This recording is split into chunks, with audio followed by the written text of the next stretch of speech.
Dude, Do you have any suggestions for us? yeah, if you could just read that Constitution, man, that'd be great. I mean, I don't think I'm smarter than the Founding Fathers, so if you just read that Constitution, adhere to it, man, that'd be great. Like, I don't know if you've ever taken somebody to jail for not having a handgun permit or maybe possessing a handgun illegally, but if you've read the Second Amendment, you'd see that, I mean, just the fact that constitutional carry got passed, right, it means that anything else would be unconstitutional. You know what I mean? Well, it's not constitutional carry.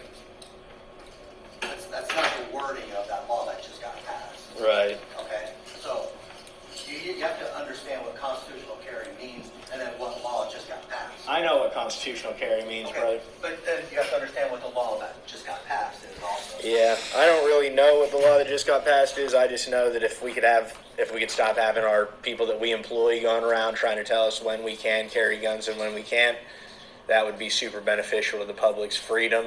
You know what I mean? Because, like, could you imagine if the Redcoats went around restricting the colonials' access to firearms? We wouldn't have this country. You know what I mean? And the Second Amendment doesn't say you've got the right to bear arms unless the government restricts it. It just says you've got the right to bear arms. Full stop. That's what it says.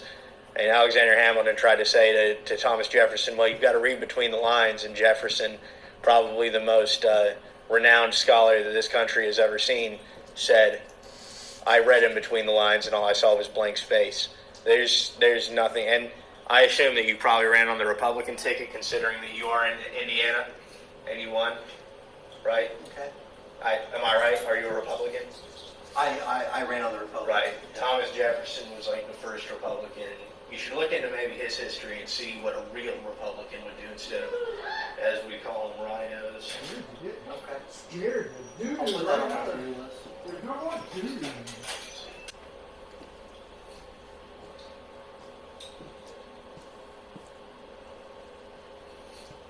All right, there you go. Can I get a copy of that, please? Sure. It's been stamped as copy. Thank you.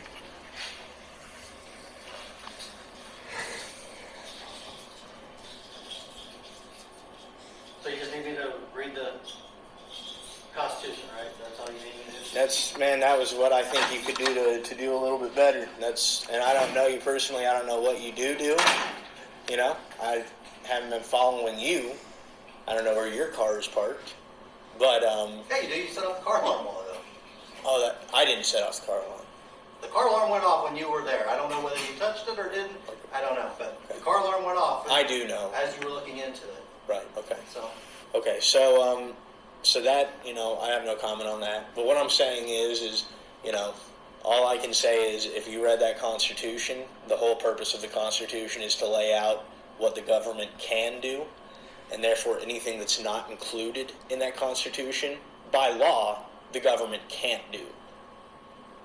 That's what the 10th Amendment says. It says, all powers granted to this Congress by the Constitution, nor prohibited by it to the states, are reserved to the states respectively or to the people, which means that any other right. But then the 14th Amendment says that the Bill of Rights, which is the first 10 amendments, applies to all state governments as well. So what are you saying? I'm saying that any way that you can restrict people's ability to have, or their freedom to have life, liberty, and pursuit of happiness, or life, liberty, and property, is in violation of the supreme law of the land, which would be the Constitution. It's a government overreach, and just because you can do it, because the overlords in Indianapolis say you can do it, doesn't mean that you should do it. It means that and James Madison said in his Federalist Papers. But if I'm just educating myself here, okay? When I took an oath, I took an oath to protect the laws and the rights of the Constitution of the United States of America and to the state of Indiana. Right. But you're saying that I shouldn't look at the state of Indiana laws. Because the Constitution is the supreme law of the land. James Madison said in his Federalist Papers. Papers. When did it come in that the states can make their own laws? It was that way all the way up until the 14th Amendment was passed. Then the states had to comply with the Bill of Rights when they passed laws.